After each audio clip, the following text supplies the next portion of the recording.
Ya, kembali di topik minggu ini, saya masih mengharapkan penelpon tadi akan tersambung lagi dengan kami karena rupanya ada sesuatu yang penting yang ingin ditanyakan.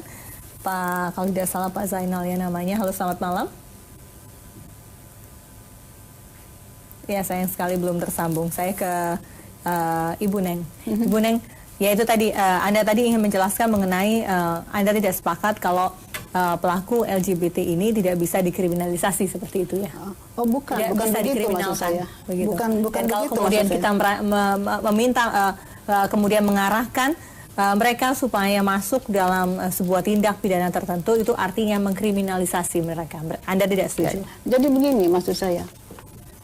Tujuan adanya peraturan itu bukan untuk menghukum orang.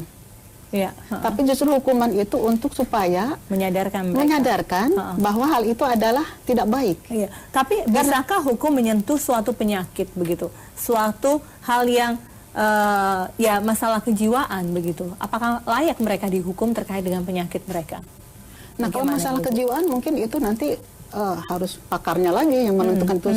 Tapi layakkah kalau kemudian kejiwaan ini masuk dalam ranah hukuman? Nah, kita sebagai negara kita adalah negara berdasarkan ketuhanan yang Maha Esa, negara agama, tapi bukan negara agama tertentu, bukan negara Islam, bukan negara Hindu, bukan negara Nasrani, bukan negara Buddha, bukan negara Konghucu, tapi negara kita adalah negara beragama, artinya negara agama gitu, berdasarkan agama.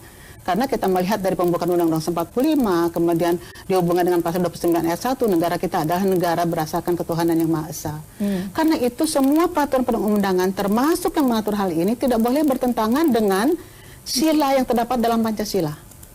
Di dalam Pancasila itu, Pancasila adalah merupakan sumber di segala sumber hukum negara. Sila pertamanya sila ketuhanan yang Maha Esa. Jadi segala sumber hukum, katakanlah itu mesti mengacunya ke Pancasila. Di antaranya sila ketuhanan. Nah, di dalam agama apa yang membolehkan zina, yang membolehkan homoseksual? Itu agama, terutama agama yang saya anut, agama Islam, sudah jelas secara pasti ditentukan di dalam Al-Quran dan hadis Rasulullah, dilarang perbuatan itu, ditentukan hukumannya. Hanya negara kita kan bukan negara Islam. Karena itulah dibuat dalam satu peraturan perundangan. Boleh tidak kita mengacu ke KUHP? Boleh, kan itu sifatnya takzir. Nah, seperti itu.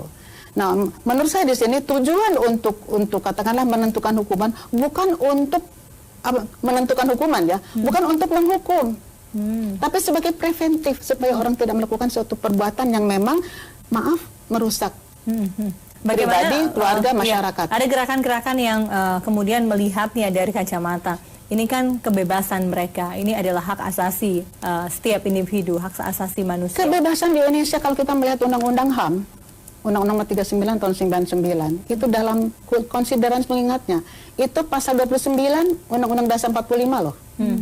Pasal 29 itu adalah rumusannya negara berdasarkan ketuhanan yang Maha Esa. Kita kembalikan dulu ke pasal 1 ayat 3. Negara Indonesia negara hukum. Negara hukum bagaimana? Dihubungkan dengan pasal 29 negara hukum yang berdasarkan ketuhanan yang Maha Esa. Nah, dalam hal ini tentunya kalau menurut saya tidak ada yang salah menentukan hukuman bagi orang yang melakukan perbuatan itu, karena dalam agama, terutama di sini agama yang saya ketahui dari agama yang lain pun itu memang dilarang. Seperti yang saya contohkan tadi dalam Undang-Undang Majapahit yang berlaku pada abad 13-14 itu sudah dilarang, sudah ditentukan hukumannya malah hukuman mati loh. Nah, seperti itu. Nah, kemudian apakah sekarang kalau kita menentukan hukuman itu tidak sesuai dengan norma Indonesia? Sesuai. Memang itu budaya di Indonesia seperti itu. Oke. Gitu. Oke. Saya kembali ke Bu Ais. Bu Ais, sebetulnya concern besar Anda dan gerakan Anda ini apa sih terkait dengan isu LGBT ini? Ya, kita adalah perlindungan keluarga, perlindungan anak, generasi penerus bangsa, dan nanti dari ketahanan keluarga ini membangun masyarakat yang madani dan peradaban bangsa. Kalau tatanan ini dirusak, nggak kebayang seperti apa sih tatanan kehidupan yang akan terjadi.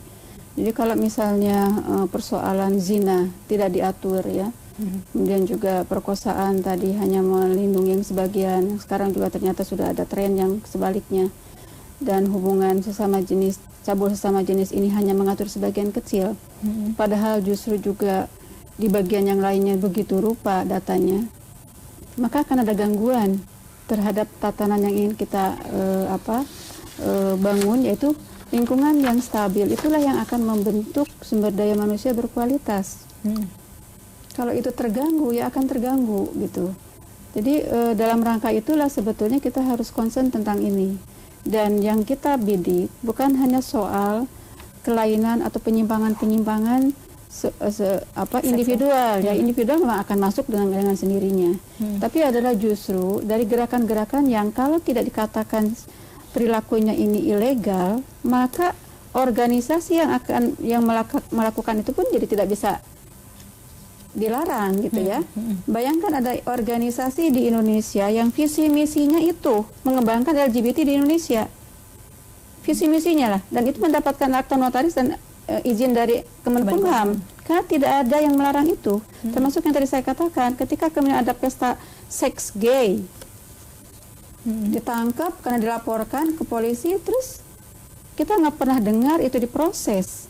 Mungkin kalau boleh saya nyambung ke perkawinan, enggak ke perkawinan. Perkawinan sekarang perceraian itu sangat tinggi, ya. Bahkan data sekarang yang suami istri biseksual itu luar biasa tingginya. Data sekarang 352.000 perceraian per tahun, 1.000 per hari, 40 per jam. Itu yang terdata. Yang tidak terdata lebih besar lagi, yang pura-pura masih nikah tapi sebetulnya sudah macam-macam, lebih tinggi lagi. Kalau kita lihat data itu adalah lingkungan yang terkecil yang seharusnya adalah bagaimana kualitas hidup kita itu terjamin, tapi seperti itu, maka pasti juga ke masyarakat juga akan mempengaruhi, ke yang lebih luasnya juga akan mempengaruhi. Jadi ini persoalan-persoalan serius, persoalan kita bersama. Dan tuntutan perkawinan sejenis.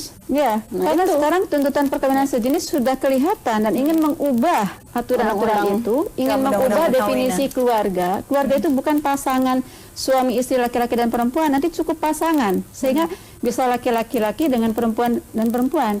Nah itu sudah sangat kelihatan alurnya, dan itu merupakan bagian di dalam target-target yang kita bisa lihat dari perkembangan dokumentasi, kemudian segala macam itu dengan gampang kita bisa cek. Nah, sehingga kita terintimidasi gitu loh. Baik. Kita pada posisi terintimidasi dengan itu. Sudah ada penelpon lagi. Halo, selamat malam.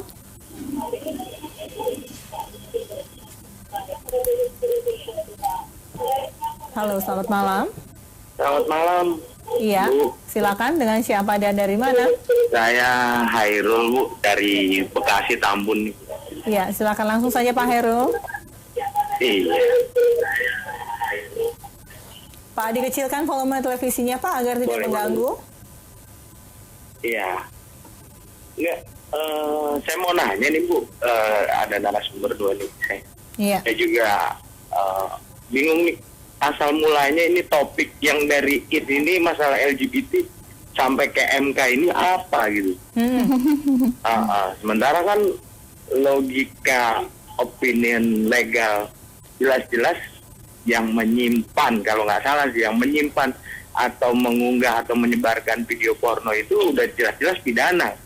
Sementara ini ada tentang zina dan LGBT tidak masuk ke pidana. Nah, legal opinion ini gimana gitu saya bingung. Saya jelaskan. Oke, baiklah. Baik, Pak Hairul, terima kasih Anda mempertanyakan mengapa ini tidak masuk ke pidana. Sebenarnya sudah dipidana ya, tapi ada hal-hal yang lebih dikonsenkan terkait dengan gerakan Bu Neng. Ya, Pak Hairul, Assalamualaikum. Sebetulnya di dalam pasal 284 KUHP itu juga sudah ditentukan pidananya. Ya. Hanya di sini pelakunya hanya orang terikat perkawinan. Dengan orang itu yang bukan suami, itu bukan istrinya. Yang ini ya, yang zina. Zina, ya, jadi zina. Jadi sudah ada ketentuannya. Artinya bukan berarti tidak dipidana, Hanya di sini orangnya, subjek hukumnya tertentu. Jadi hanya orang yang terikat perkawinan saja. Tapi kalau bujang gadis, janda duda boleh. Itu bukan zina di Indonesia, bukan zina. Jadi tidak bisa diapa-apakan. Kedua, mengenai jenis tindak pidana deliknya, aduan. Siapa yang boleh mengadukan? Hanya suami atau istri yang bersangkutan yang juga merasa tercemar. Kalau dia tidak merasa tercemar, tidak mengadukan, ya tidak ada yang bisa mengadukan. Nah, kalau zina yang dalam faham dalam agama saya itu memang delik umum. siapa saja yang bisa membuktikan kalau itu adalah zina, artinya pembuktian ada 4 orang saksi, ada pengakuan dan sebagainya kalau di dalam Islam. Itu siapa saja boleh mengadukan. Artinya bukan kelah delik, tapi delik umum. Nah, kemudian yang turut sertanya juga begitu, asal yang turut serta melakukan zina itu adalah memang orang yang mengetahui bahwa orang yang dizinainya itu adalah terikat perkawinan dengan orang lain. Kalau tidak diketahui, kalau dia tidak mengetahui, berarti dia juga tidak melakukan perbuatan pidana. Kalau yang pasal itu diantaranya. Kalau pasal 292? Kalau pasal 292 itu rumusannya adalah melakukan perbuatan cabul sejenis dengan orang yang belum dewasa. Dikenakan hukuman 5 tahun. Artinya di sini, kalau misalkan perbuatan cabul sejenis itu dengan orang yang sama-sama dewasa, berarti itu bebas dari hukuman. Nah, itulah yang dimohonkan oleh para pemohon dan juga menjadi keprihatinan saya. Dan realitanya dalam KUHP itu memang tidak ditentukan tentang larangan biseksual. Realita yang sering saya hadapi juga, walaupun saya bukan seorang praktisi, tapi sebanyak orang yang datang kepada saya, ada beberapa yang datang kepada saya tentang yang dirinya biseksual karena yang datang kepada saya perempuan atau suaminya yang biseksual. Apakah itu bagaimana bisa diadukan? Tidak bisa karena tidak ada diatur. Karena memang KUHP ini asas legalitas. Dia menggunakan asas legalitas dan tidak boleh ditafsirkan, tidak boleh ada analog. Nah itu jadi di sini juga mengapa Mahkamah Konstitusi menggunakan alasan seperti itu karena menganut asas dalam hukum pidana. Baik. Itu. Nanti di segmen terakhir saya ingin tahu cara apa lagi yang akan dilakukan gerakan dari Ibu Eis setelah atau pasca ditolaknya uji materi terkait dengan ketiga pasal tersebut. Dan juga nanti silakan menyentuh sedikit mengenai RUU KUHP. Apa saja yang harus dimasukkan terkait dengan concern Bu Neng. Begitu kita akan kembali dalam segmen terakhir topik minggu ini.